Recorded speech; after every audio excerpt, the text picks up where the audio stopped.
camera off, but it is always lovely to see your faces. I'm just going to let some people in the background as we're going as well, so apologies. Yeah, so just a bit of context, show and tells are just a place for the LPAs, well, you guys that are involved in the continuous fund, just to show progress and where you were, share any insights, share any struggles, and then also just open the floor for any questions and feedback from other, well, from the other LPAs in the cohort as well. So I won't rabble on at you too much, but we've got Joe from West Oxfordshire today, and Richard from East Herts, and then I've got a few bits to finish up with as well. So Joe, I'll hand over to you. Are you sharing your screen, or did you want me to drive the slides? What do we decide? I'll drive if that's okay. So yeah, of course. I'm going to tell you off as well. You didn't mention Sarah Abbott from Nottingham Council, who is very much a huge part of this project, and we would not be there without the Nottingham team. So, sorry. Shame on me. No, I will update the slides, but you're quite right to call me. I will update the slides and make sure that they get put on there before I put on the EP Hub. I'm going to click present and keep my fingers crossed. If it doesn't work, then you're going to do it, Andy. Okay, that's fine. And apologies, Sarah.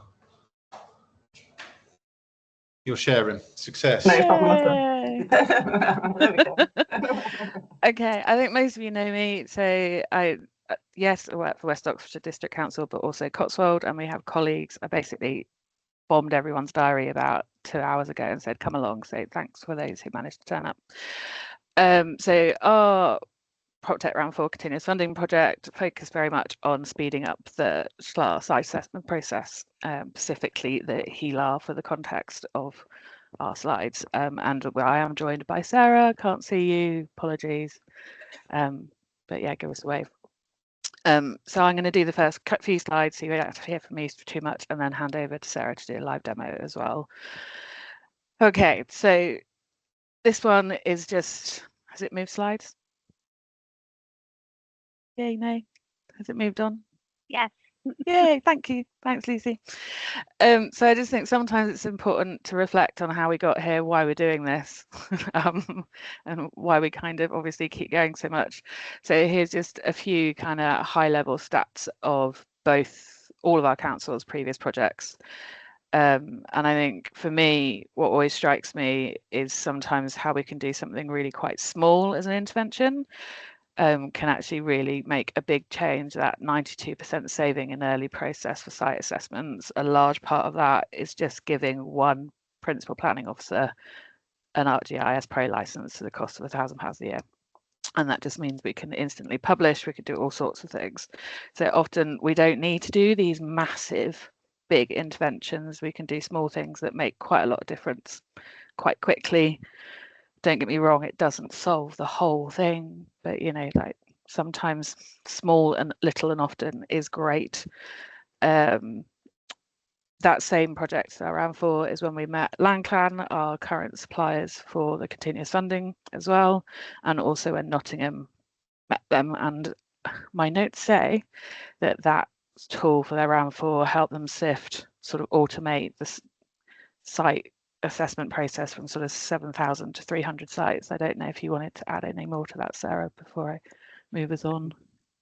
Oh, that sounds good, Jay. That's exactly what we managed to achieve. And helped us prioritise those 300 sites as well, I think, in terms of where we wanted to put our efforts in.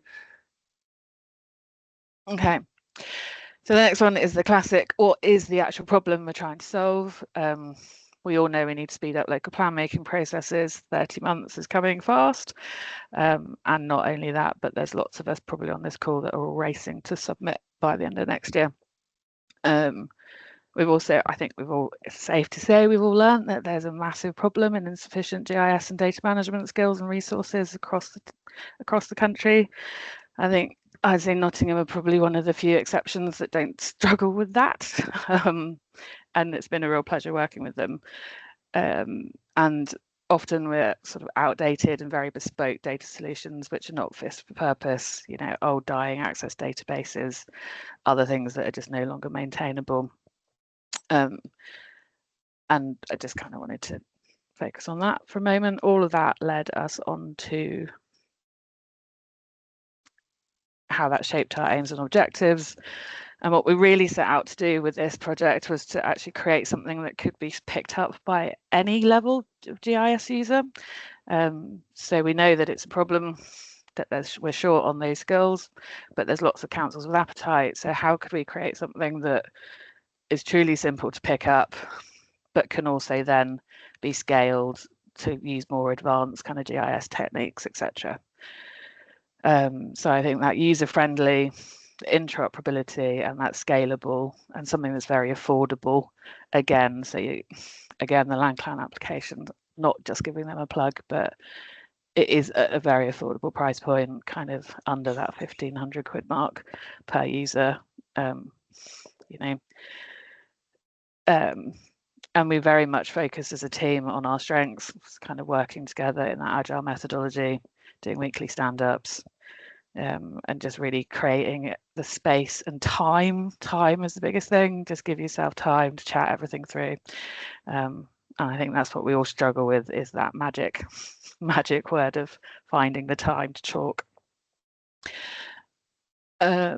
So that moves us on. This slide is really just to illustrate the council's differences. I mean, even if you put Cotswold and West Oxfordshire side by side, they are actually neighbours geographically, but you can see quite clearly from the left image just how heavily constrained Cotswold district is. Yes, West Oxfordshire is quite constrained as well, but nowhere near as heavily. And obviously Nottingham City Council has its other challenges and constraints. So we wanted to, in the countryside, do we need to be able to filter by different use cases that you'd use kind of versus in a urban setting. So we've allowed for that in the tools. So that's me. Yay, I got off lightly this time. Keep the slides if that's okay, Jane. Yeah, of course it is. Slides for me. Yeah, just tell me when. There we go. Afternoon, everybody. Excuse me, I've been in suddenly really coldy today. Thankful for my daughter for giving me that this morning. But so I think some of you saw this sort of talk at ADP Camp. Hopefully, we'll say I'll do a live demo shortly. But just to kind of recap on some of the bits that Joe's mentioned already. That collaboration has been really key, and I think it's fair to say it's been quite an iterative approach, Joe, and agile in terms of like, well, what do we want the tool to look like? What do we need it to do? It hasn't been we've done it and we've got it right first time by any means. Stuart is on the call also, who sits in our local plans team at Nottingham. So he's very close to the whole HELAR process within the city. So it's really, the whole project's given us this opportunity to kind of review our process. We've currently got a SHLAR and a CLAR separately. With this project, we're trying to move towards having a HELAR. I've had workshops with West Ox at the outset, but wider ones with about 50 sort of LPAs, kind of really trying to get to how do we want to try and standardise what we're doing here, and trying to understand our common data requirements, not just between ourselves and West Ox, but as broadly as we possibly could, to help inform the tool specification, and ultimately end up with a kind of a vanilla template within LandClan that can meet as many of our needs as possible in terms of site assessments. If you want to come on to the next slide, if you don't mind, Jay. So that in terms of that vanilla template, that's kind of brought us to having these kind of 5 key areas in terms of undertaking our HELAR. What are our key site details? What do we need to know about planning permission on the site? Constraints checking. Can we try and work out what some of our standard national constraints are that we're all using, but also having that ability to plug in our local constraints. So for Nottingham, things like our caves.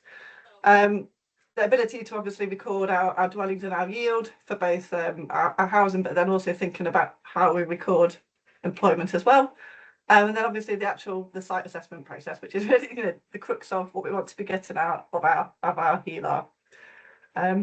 So if you want to go on to the next slide, Jay, so in terms of what that looks like in terms of the process we've built into LandClan, it's that ability to bring in a new site, all your sites, whether that's from a new Windfall site that you're wanting to assess. What does that look like as a as a process, undertaking that site assessment. How do we assess suitability, achievability and availability? And hopefully in the demo in a minute, I can show you how we've kind of enabled that all to be done in one place. You know, everyone's not having to go off to, I need to go and do this in GIS, I need to go and ask legal or property about the ownership here, I need to go off to another team to find out information on, you know, the latest planning position.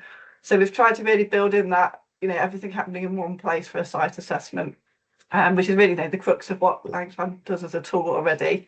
And then enabling us to kind of capture that overall conclusion, but then also thinking of, you know, that end product. We need to produce our SLAR, our CLAR, our HELAR at the end of the day. So how can we get that back out in a useful format for us to create our maps, create our reports?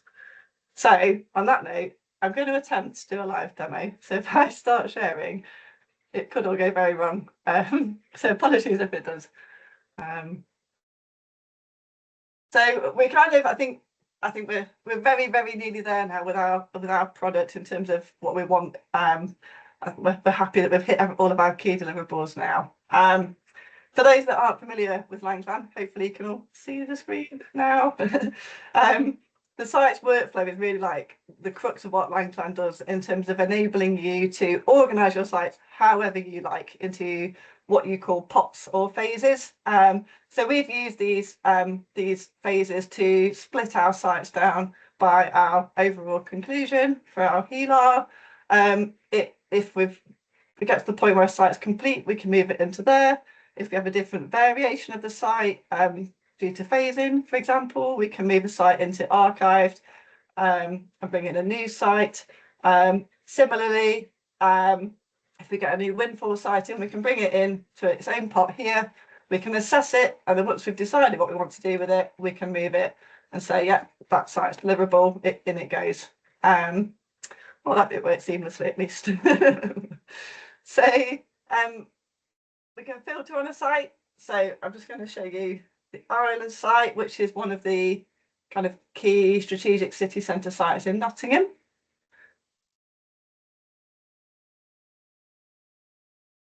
So we can filter on the name, we can filter on the number, and then once you come into Langplan, you can see these are the sections we just mentioned: the site details, planning permission. We've kind of broken down the different types of constraints. This is kind of completely customizable. So whatever type of site assessment you're doing, however you want to do it, however you want to customize for your SLAR or HELAR, you can do that. So for example, even you can change the tabs on this side. But if you went into a specific section, you're able to customize what appears in your drop-down list. You're able to say what type of field you want it to be, and you know, it's absolutely decide what you want to record locally, as well as trying to kind of say hit that standardization where we can.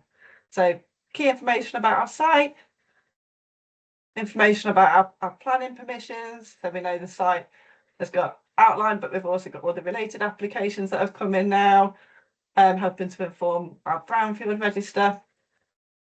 And then in terms of constraints, we've built in new functionality here that we've worked on with Langplan. So there's a lot of national data that already sits in terms of constraints within the Langplan product itself. It's not something we've had to supply, which is really helpful. But what it now enables you to do is look up and understand, like, what percentage of a constraint have I got on a site?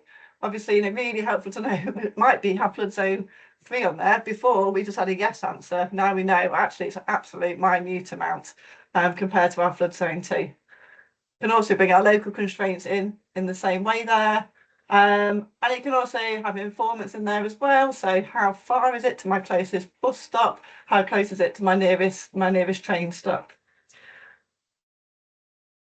We can also go off and actually, you know, in terms of that, understanding the suitability of a site, look at our constraints on a map. So again, a new bit we've worked on with Langplan previously, there's option for Google, which, you know, can be great in terms of understanding, you know, looking at our site and maybe using Street View to see what's going off on there. Absolutely great. You know, not a lot of that part of the site, but, you know, helpful in your annual assessment.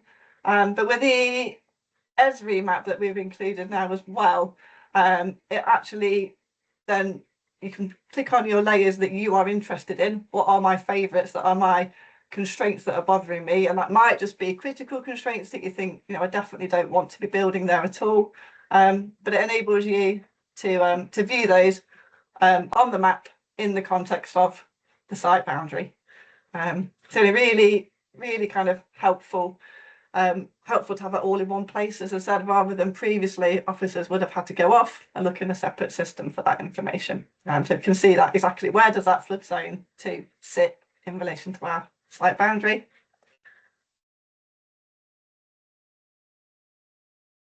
So kind of going back to that assessment process, getting to the, you know, the crux of what we're wanting to do here. The suitability, you know, as I said, you can really use the constraint information to understand what's going off there in terms of the suitability. In terms of availability, we've actually got, again, built into the system already, ownership information. So we can see within the system who owns that site, and whatever, you know, if it's leasehold, we've got every title deed there. If it's private, you're able to go off and download the report if you want to for the usual land charge fee. And once you've done that once within your organisation, you don't do that again. So that's really helpful. And then in terms of the assessment and that achievability of your site, and trying to decide, you know, what have we got there in terms of planning permission? Has anything changed in the last year?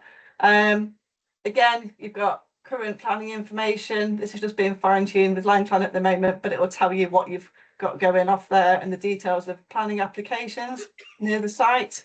Again, we've sent our planning application polygons, so you can visualize those on a map as well. But what's really clever, and again, new to the tool completely, is we'll just come out of here for a second, is the ability to actually set up alerts. So with this, we can actually say, can you tell us if there's been any new planning applications in the last week within any of my Schlar sites? So, you know, incredibly useful. That now will get emailed to the local plan team for them to assess, can be reviewed at that point in time, can be saved up. So which is why you've also got a download option. You can bulk those all together at the end of the year if you needed and say, okay, what do I need to go and look at here? What might have changed on my sites?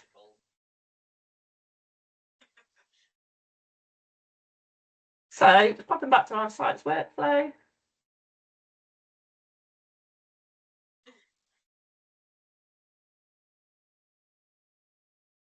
So again, you know, dwellings and yield, we can fill those. That's kind of in a bit more of a grid format. We can record what we've projected on our site and what our actuals are. Something we're trying to work towards now in terms of tying it in potentially with housing monitoring. Again, at the moment, we just record projected, but that process improvement is, well, let's see if we can start to use this as a useful tool, which planners have come back and said, we'd really like to see what's actually being delivered on the sites, not just what's projected.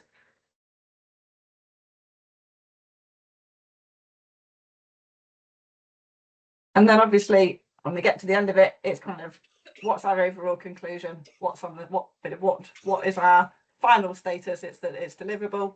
And if we change our mind, we can move it between those pots. Employment obviously accounted for as well. And what we've done just in terms of bringing our data over is it's also, we've asked Line Plan to bring over our kind of archive data so we can see what we had in our Access database previously, just as a reference point, to say, you know, what were we recording before and is there anything we might want to check on.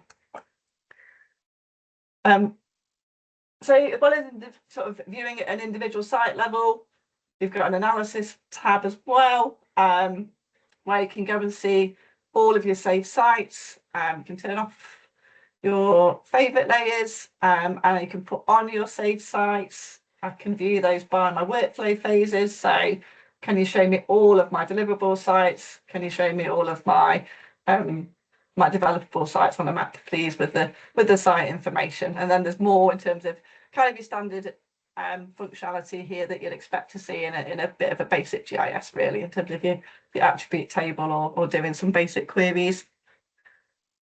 So, you know, obviously we've done that sites assessment, we've got to the end of the year, we want to publish our Schlar. What we can do at the end is we can export everything out by phase or by user. So phase would be one plot at a time. By user would be everything under my Shall log on and take that data out as a CSV, which obviously you can use that however you want to then. Similarly, you can also do it as a PDF report, which would give you a report for each site as well. Let's see if I can try and do one of those quickly. So we can download a PDF.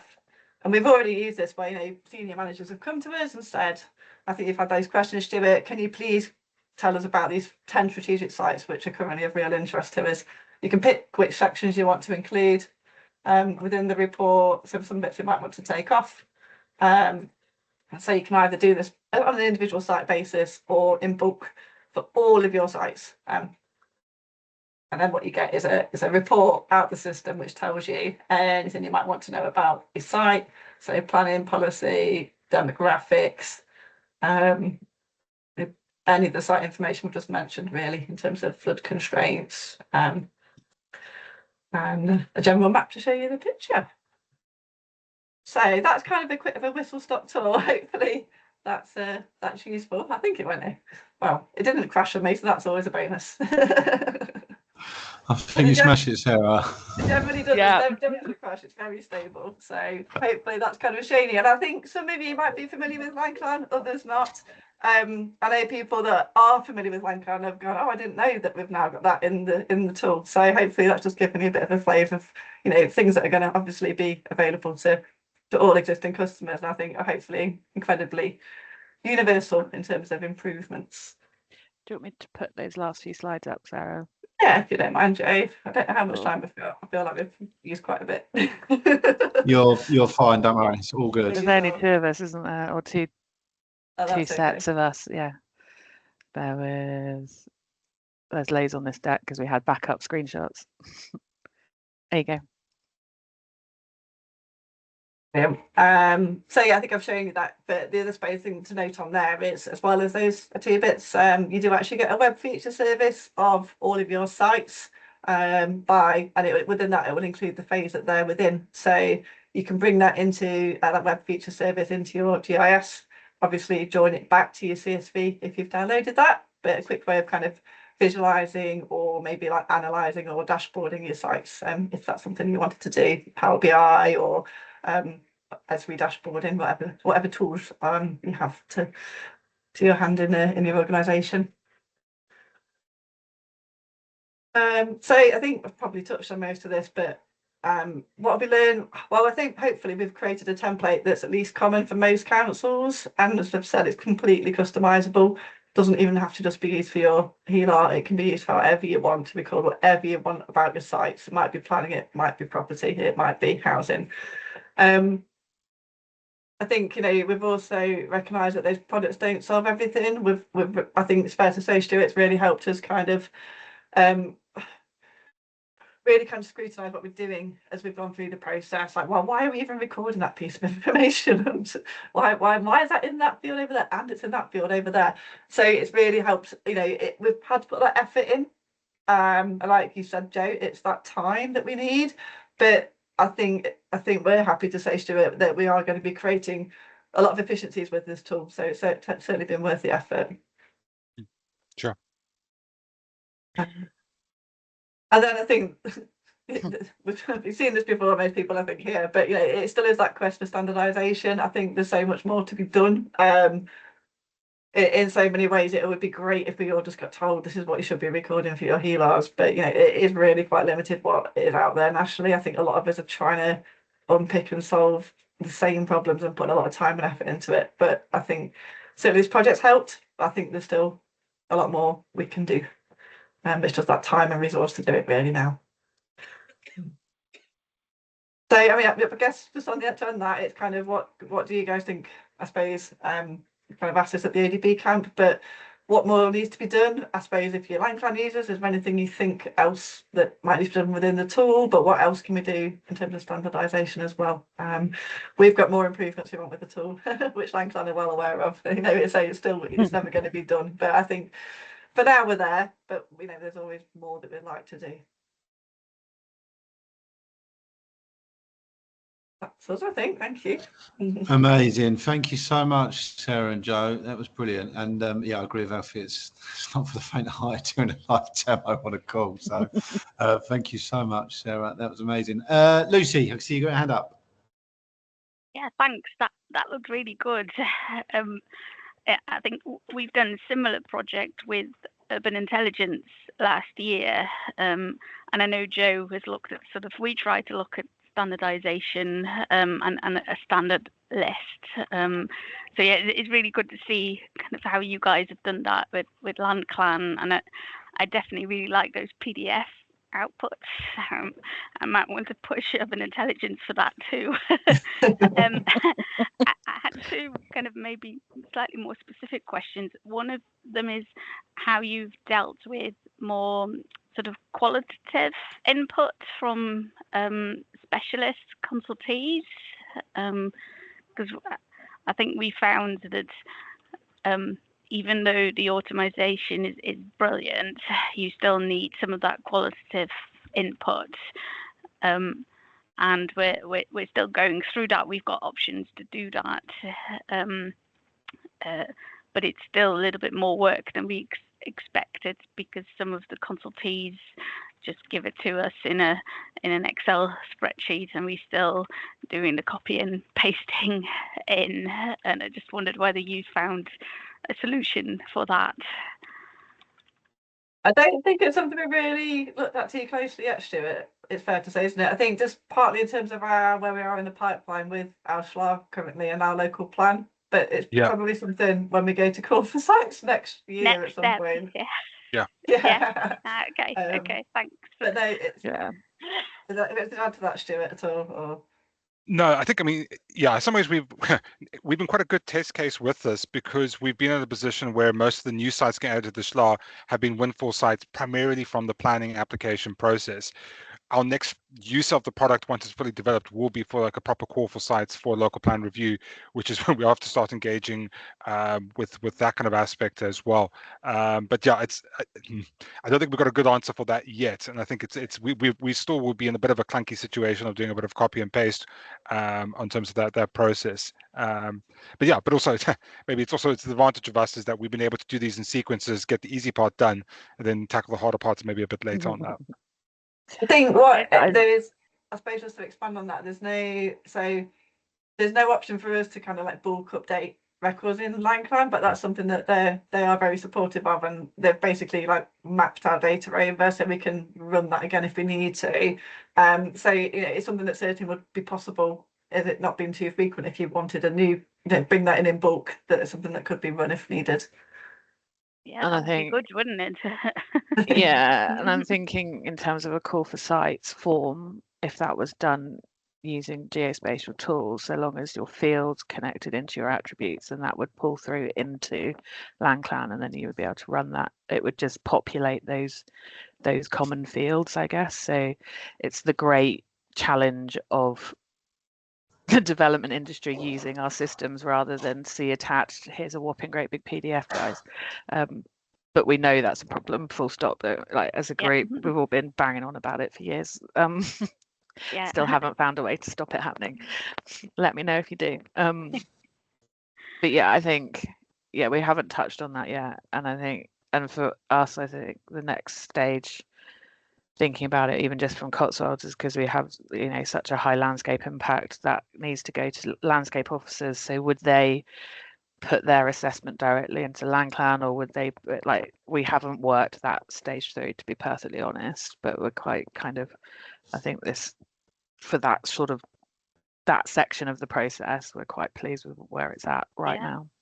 It's looking good. Thank you, Lucy. That's helpful to kind of, I suppose, thinking ahead what we might want to do next as well. Can I ask one very specific question that I just spotted? It was call authority layers. Do they work with LandClan? Because they're the only national layers that we can't get to work because of the call authorities' data protection or the current answer is no. So that's where okay. I know LandClan having those conversations, but that is the exact barrier. Like, as you said, it's the licensing, because how do they trust that LandClan are only going to release that to local planning authorities and not everybody. But because you've got the means for the local constraints anyway, we can publish those up through our GIS. So we'll make them work that way until such time they're able to resolve the licensing restrictions. So that is what's really nice, is we can publish our local constraints via a GIS web service, and they can be brought into LandClan, as well as the national constraints built into their data store. Okay, I'll need to investigate that further, because our GIS officer kind of said no because of the license restrictions, but yeah, I might push him on that. Thank you. That's really helpful. Thanks, Lucy. Thanks, Sarah. Lisa, I saw your hand go down. Did your question get answered? I didn't really have a question, but I was going to comment that we're at that stage now that as we're finalising our allocations, we're starting to have to build in some more of the specialist constraints, and we are finding that can be a bit of a challenge. And our main thing we're trying to draw on is the individual layers. I think Jesse's actually put a little bit of information in the chat as well. I saw something start to arise on how we're addressing that, but that's a challenge we're getting. And I think one of the biggest aspects of that is there's no standardization across different services. So over things like the NHS, over for us, we're a 2-tier authority, so the education data, we don't have all that sort of data in a standardized form. And going forward, if I was looking at where we wanted to be in 5-10 years time, the ideal situation would be to have much more standardization across different organizations on how we manage these data sets. Thanks, Lisa. Richard, you've been waiting patiently with your hand up. Yeah, it was a similar comment really, because I mean, I'll go through what we've been doing on the Core for Sites tool in a moment, but we have now got to the point where we're trying to assess the sites and fit them into a strategy for the new district plan. And we are getting specialist advice, and key to that is the county council. And the county council's advice is fragmented across several departments. You've got transport, you've got education, you've got ecology, you've got landscape, all sorts of things, and they all want the data in different formats. The main consultees are the transport highways consultees. They do Core for Sites all over the county, and they have a particular way of dealing with that. So they want to use their system to assess our sites, not our system to assess our sites, because they want an audit trail of what they've done and what they've returned. And you know, they've got a legacy system that doesn't fit with ours, so they want to do it in their own way. The county council themselves, as I think Lisa touched on, they have their own systems as well. So the lead local flood authority have their own system. The Leeds team, which covers ecology, archaeology, design, have their own system. So I think it's a real problem. I think if you can crack it at West Oxfordshire and Nottingham and tell the rest of us how to do it, that'd be great. There is the option within LandClan. It's a challenge, Richard. Thought about, but that's been thought about in terms of consulting. Obviously, you know, it's an online system, it's not internal only. It's obviously got a log on to get onto it, but you can share whichever sites you want with other users. So if there's certain ones you needed comments from a consultee, I don't really see, I suppose, Joe Stewart, the reasons that you wouldn't be able to maybe open up some bits or have a list of sites to get comments on. Certainly internally, but possibly between partners as well if you needed. Yeah. Oh, go on, Jesse. Sorry, you got your hand up. Hi everyone. So part of what the whole LandClan platform does is it gives you a standalone service which is separate from the ArcGIS ecosystem itself, or the Esri ecosystem itself. Now, for some of the things that you would want to do, it's important that at the council level you have a full-fledged Esri license, Esri Pro license for that. So if you're having consultants who are bringing in data for you, those can be done on the Pro license desktop service, and then you can publish them to your LandClan account. And that's part of what we're doing in Basildon, and that has also helped us in terms of how we use LandClan and also how we achieve what we're trying to do. But it's really important that you have the license and you have an administrator or GIS administrator that is able to do that for you in terms of having doing your spatial join or your tabular join or even the extra metadata join or the attribute joins for you to be able to publish on the ArcGIS service and then on the LangClan service, and then you're able to carry out the multiple level of analysis or restraints that you want to effect in terms of also the sharing rights too for the team and all. And that has been effective for us at the Asylum level. Yeah. Thank you. No, that's really helpful. And I think what we've also found beneficial is that with LangClan is that, yes, you're right, Jesse, you do need a minimum of a viewer license as an Esri license as well. Depending on where you're at as an organization. So if you've got like that expertise there with somebody already managing ArcGIS Pro and things like that, it works beautifully and you can do a lot more yourself. But also if you're at a very basic entry level, you can even draw your sites in LangClan yourself. Like you don't actually need that data set in an advanced way. So that's what I was talking about when it's like, this can be used from a really entry level without wanting to be rude to anybody, because, you know, like we're all at different places, but then it can be scaled up quite quickly because it works so seamlessly in that kind of classic interoperability word. It makes it, then you can keep spinning it, I guess. Yeah. Yeah. And that's something we know also, I suppose, worth saying, Joe's on Esri's roadmap in terms of improving that functionality around editing as well, because they've talked to that. It was about that. Do you want to be able to, because you can only edit on the Google map at the moment, so it's obviously not great in terms of accuracy. Fine if you just want to have some like rough idea of where your sites are, but not for managing your SLA.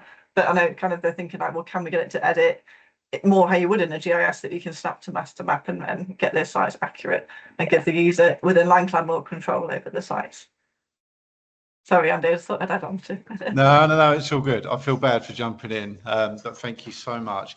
I would encourage you, if there's more questions, and drop them in the chat, and obviously use our Slack channel as well. But I'm just aware we've got 20 minutes left, so I want to make sure we give Richard enough time. So Richard, I'm going to hand over to you. Did you want me to share my screen, or did you want to share your screen? Yeah, can you share your screen, please? Yeah, of course. Right, 2 secs. Thank you. Just jump on it.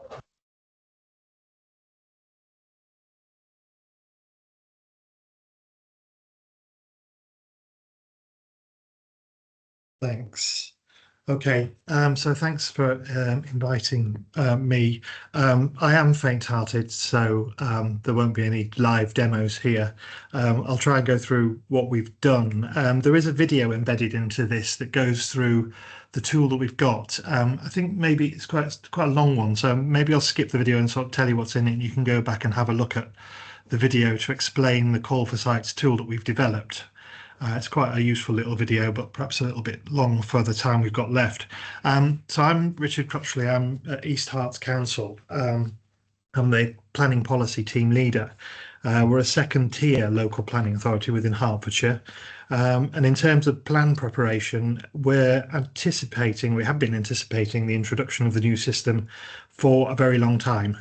I've been here a year now, and I thought we'd be well involved with it now, but it looks like we might be on our way with the dropping of all of the information earlier today about the new planning system, and we need to go through that and see what is in store for us with the new plan. But back in 2024, we were preparing a Call for Sites exercise, and the application to round 4 allowed us to access funding to prepare a tool that allowed us to take the whole of the Call for Sites process online. We had an existing relationship with CADCorp, and we used that relationship to work with them to develop the tool. I'll explain a little bit about the tool itself, but also talk about how we've used the continuous funding to develop aspects of the platform further, partly because of an anticipated second Call for Sites exercise that we're hoping to do in 2026, but also to try and use the tool to analyse the submitted sites for their capacity and how we might develop scenarios for the new plan as well. Next slide, please. So the project had 3 phases. So the inception was really concerned with that Call for Sites process and how that would work for us as the local planning authority, but also for those who wish to submit sites to the district. And the ambition at the time was to take it all online and avoid having any other form of communication, whether that's people posting brochures to us or doing it by email or other means outside of the platform we wanted to focus on. So the platform needed to be able to capture the site itself digitally and all of the associated information that we'd require as policy planners to assess those sites and develop the planned strategy. So the plotted sites have been captured as layers within our GIS, and all of the required fields submitted are available within the Call for Sites browser, so we can use that as part of the analysis and the assessment stages. As far as it went, it was really successful, that first phase. We received just over 280 sites within the prescribed period, and all of those were actually plotted within the system alongside the data and the attributes and the questions that we're asking to be submitted. So this meant we were able to understand exactly what we had at the end of the window and could report on these very quickly, particularly to members who wanted to know which sites were coming forward and what was in their patch. So on the whole, the experience for people submitting sites was relatively trouble-free. We didn't have many queries or problems with that. And anybody submitting a site was issued with a unique reference number, so we could communicate with them in future as the plan process went on. And it was a means of also adding them to our local plan database if they wanted to be informed generally about the local plan. Phase 2 has really been a transition between the original funding and the continuous funding. This has been a process of using the submissions to visit sites and develop strategy. We felt that we had to go out and look at all of the sites physically rather than relying on just desktop analysis. Because the data that we've received can be integrated with existing data sets, we can quickly identify the relative merits of each site in relation to defined opportunities and constraints, such as proximity to transport routes or essential services like schools and doctors, and their relationship to identify constraints such as heritage assets, flood risk, etc. And then the final phase is where we are now. We're looking to develop the tool further to understand the differences between gross and net development areas within the sites we have, and to try and develop density scenarios for sites which will assist in bringing forward district development scenarios for the new plan. So that's an overview. Next slide, please, Andy. At the beginning, and I think still now, we anticipate benefits. I mean, we were hoping for time savings through the digitization process. We were hoping for faster analysis of the sites that we had. We were hoping that it would be faster to run scenarios, all of which would save time within the team. We were hoping for benefits in terms of the detail and integration of the information that we had. So we'd have quick site summary information, which is easy to generate and update and can be drawn from the data that we already have. We're hoping that it would integrate with all existing spatial data, digital data, which we have. We have a Call for Sites browser, which integrates all of our data that's relevant to the process, and we can change analysis for future developments, decisions on spatial strategy. In terms of quality, again, we were hoping for a better output of the work that we were doing, that would be able to see visualizations of the distribution of development across the district and the key constraints, which would help us develop scenarios based on whatever priorities we wanted to have within the plan.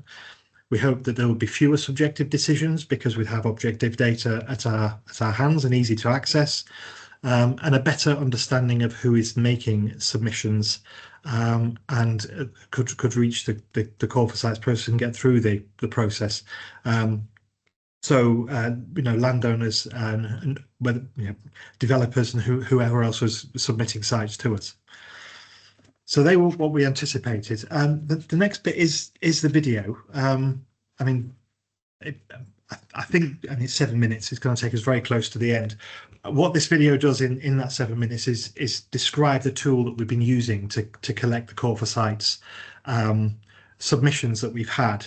It explains the plotting of the sites that the users do for us and the additional information that we wanted through the tool for submitters to give to us, and then the submission process itself. That comes to us in a report card. We can download all of those very, very quickly.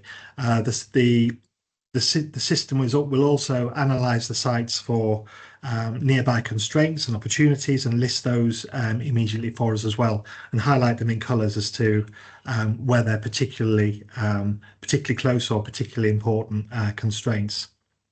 But I'll move on for now to the next slide and just talk a little bit about. There you go. Andy can share it after the call. If we can move to the next slide, Andy. So you recall that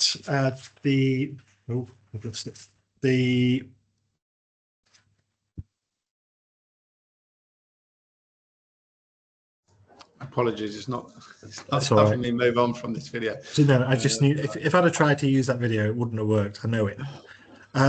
So to bring you up to date, the call for sites process has been very successful. We've been very pleased with the output, and it's helped us a lot and saved a lot of time.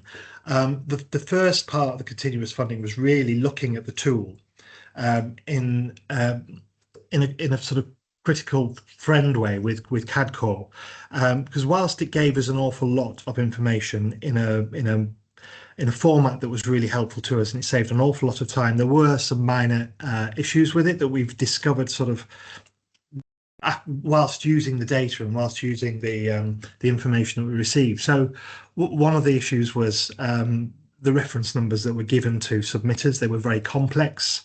It made communicating quite hard between ourselves and people who submitted and promoted sites. It made finding information that was additional to the submissions quite hard as well. So whilst we were using the desk tool, the online tool, to seek submissions and the data that we wanted, we also allowed people to supplement that with, and if they had a brochure for the site or something, they were allowed to upload that as well. So they were loaded separately to the system. Finding those after the process, after the exercise, has been quite hard with 280 submissions. Finding a brochure about a site has been quite tricky. So we've been looking to amend that process. We've been looking to amend the information that the submitter gets after they submitted the site. We've had issues with sites not being in the district or crossing district boundaries that we've had to deal with.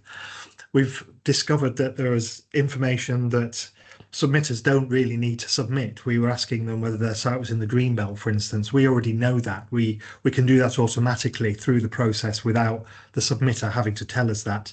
The same with things like agricultural land grade. Rather than them telling us, we can have a drop-down box, or we can again pull that out of the database. So we've made changes to the existing tool. I think one of the things that we really struggled with was gross and net areas of the site. So in plotting a site, we can get the site area through the system and verify the site area that they think that they are submitting. But when it comes to net development area, we didn't ask them to plot that, and we didn't ask them to define where the net developable area was. So when it comes to assessing sites and developing strategies for the plan, it's been hard to know what the submitter is thinking about in terms of their net developable development area and the number of residential units or other development that they can put within that net developable area, and what the remainder of the site is going to be used for. These have been questions that have cropped up that haven't come through the call for sites exercise. The modification of the tool itself is now completed, and it's ready to go when we do our next call for sites exercise in 2026, and we'll be running a test for that nearer the time. We can move on, Andy. We've also been able to use reports coming out of the system to help with our site visits. I mentioned earlier that we've committed to visit all of the sites. We think that that's necessary in a lot of cases to verify boundaries and look at the context and understand how the site sits and what it looks like at the current time. We have aerial photography and all those sorts of things that Google and things provide us with, but there's nothing like going to a site and having a look. And the system has been able to generate maps for us that we can use either on a tablet — we haven't been using tablets — or as a printout that we can take out on site and check the constraints, the boundaries, the areas of flood risk that have been denoted, where they are, how serious they are, and make notes about the sites themselves, which again help the whole analysis process. They're not very easy to see, these, but the one on the left is a flooding map. One in the middle is the district plan allocations and previous SHLA exercises, which are largely historic as we're doing a new plan. And then the one on the right there is the highlighting of the constraints, the benefits, the opportunities against the criteria that we put into the system to assess the sites, which all comes out automatically. Far too small to read, and I'm afraid my printout that I'm reading from is far too small to read as well, but I can share examples if people want those. Next slide, please. So the next stage, or our current stage, is looking at site constraints and analysis. So it's an extension to the tool that we have, which will enable us to develop a reliable estimate of gross and net developable areas for submitted sites, and from that a reasonable estimate of site capacity that then informs our plan strategy. So whilst we've captured submitters' overall site area and their net developable area, it wasn't always clear how the two measurements have been arrived at by the submitter and how they think they relate to their site. So this has been confusing with the site analysis. And to try to address this, we're developing a cookie cutter tool, which I always say wrongly, cookie cutter tool, which can be applied to sites. So that would allow us to remove absolute constraints from any site, flood risk areas, specific heritage or environmental constraints, and allow any allow consideration of secondary constraints, which we've defined as things like noise, contaminated land, conservation areas, and it gives us a new site area based on those constraints. We intend to use these outputs of the process to estimate density and site capacity based on a better understanding of what constraints exist and how they impact on the site. Given this new site area, we're also looking at how that might be assessed with DM and conservation colleagues, for instance, and how that might influence site design and layout. Next slide, please. So just by way of example, this is a site that we have in the southern part of our district.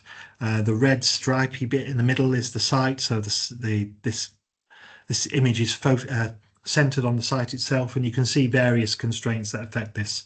There's a pipeline through this particular site, there's a buffer around the pipeline, it's in the green belt, and various other constraints. So what this exercise will do is cookie cut the gross developable area against the constraints, deliver a net developable area which we can apply a density to, and because of the known constraints we can also look at layout and design and those sorts of things to try and get the density as realistic as possible. Next slide, please. And it's a couple of slides left. The final phase, once we've got the cookie cutter tool, we'll be developing strategies and scenarios. So we're using this refined information about our net developable areas, our densities, capacities, possible layout constraints to consider different development scenarios for the plan. We have a moving feast at the moment of possible scenarios that we've started to put together, having a realistic assessment of how much each site can contribute and where clusters of sites might hopefully inform the strategy and provide consultees and co-producers to better input their thinking and more quickly define which strategies are going to work for the district, given the different options that we have. Next slide shows some of the scenarios that we've started to consider.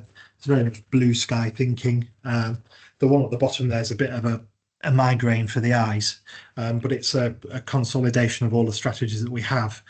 We hope to be able to think more broadly about this and improve the quality of support we receive from colleagues dealing with transport and provision of services or heritage or whatever constraint or opportunity exists. We touched on this earlier about getting collaborators and consultees get involved in this process.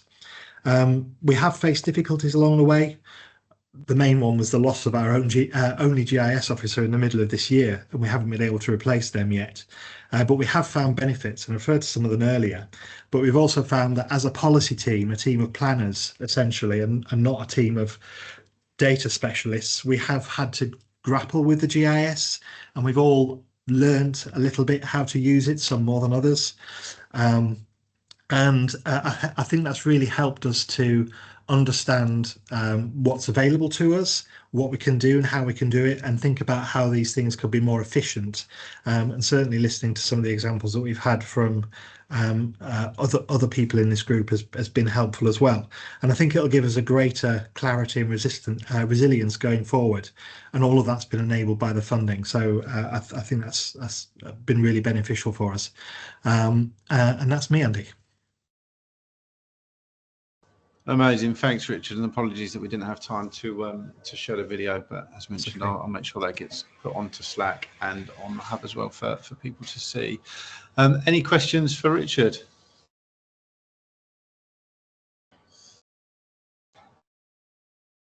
We have got a couple of hands up. I am going to call you by your formal title, Stuart. Dr. Stuart. Sorry, yeah, we haven't set that up on our side. Quick question just around the net developable area. I think we've been trying to do something similar, or we're setting out to do something similar with our project. And the thing that we keep on running into as a bit of an issue is how you deal with constraints that are a little bit more valuable. So for example, with floodplain 2 or floodplain 3, you know, technically we initially wanted to simply say, well, you can't build anything in floodplain 3, but reality is you can if you put the right mitigation measures. Yeah. So I guess that's kind of been the question of how have you dealt with that in terms of those constraints that are prefer you not to build, but could be worked around if you put the right measures in place? Yeah, I think that is an issue for us. I think one of the things we've struggled with is getting the information out that's really helpful to us without overcomplicating the questions we're asking it. I mean, we're working at quite a strategic level at the moment. We still have lots of information and evidence that we're gathering that will form our final strategy. So we've got a greenbelt assessment underway, we've got a retail and town centres work underway, we've got a village hierarchy reassessment that's underway. All of these things will inform our strategy. So the way we've dealt with it, and with this cookie cutter thing that I mentioned, is that it's just a list of primary constraints. We have a list of constraints that are absolutes, that, you know, at this moment we are assuming no development would take place within them, and that includes, you know, floodplain, flood area 3. It includes Ramsar sites. It includes registered parks and gardens. Those sorts of things. We're just assuming at the moment they are absolute constraints, and then once we've started to develop the strategies that we have and understand the options that are available and how the sites contribute to the overall strategy, we will then work with the likes of the Environment Agency to see, you know, how flexible some of those absolute constraints are. So we're not really at that point yet. We will come to that point at a more detailed level, and hopefully we can use the data that we've got on our growing expertise to do that more efficient than we might think we might do it now. So at the moment we're trying to keep it simple. It's the same with density. We've got the same issue around, you know, when we've got a net developable area and we're applying a density to it, what is that density? How do we work out the density within a particular location? And I found we can go around in circles trying to work out density and trying to be as accurate as possible with it. But at the end of the day, we want something quick and dirty at a strategic level. So we make basic assumptions, I think. And that's what we're doing at the moment. And we'll dig into it when we're at that stage of developing our strategy. Thanks, that's really helpful. Thank you, Stuart. Thank you, Richard. Duncan's dropped a message, well, a question in the chat, Richard, just about ownership, but I'm aware that we're running at 1 minute over, so if you're happy just to go back to in the chat, that would be amazing. I will finish this up, but a huge thank you to Richard, Sarah and Joe as well. 2 really great presentations today, so thank you for taking the time out to pull those together and sharing with us today. It really was really good. Right, last couple of bits from me and I'll let you go. So reports and month notes are due this Friday. Sorry to be that boring person and keep droning on at you. But these should be your last ones if you're on track to deliver by the 19th of December. This should be your last month note and report. So any issues, please do let me know. The winter ODP event is still open for registration, so if you haven't registered, we'd love to see as many of you there in London on the 11th of December. We also have the Geovation Show and Tell on the 3rd of December. I will pop a link into our Slack channel. Please do register for that as well, because that should be a great session. And then also Another very boring and moany reminder from me that final MLE and blueprints are due on the 19th of December. And that is it. Thank you all so much for your time today. Lovely to see you all. Please carry on the conversations and questions following this. And if you do need anything from me, then please let me know. Thanks very much. Thanks, everyone. Thanks. Bye. Cheers all. Bye.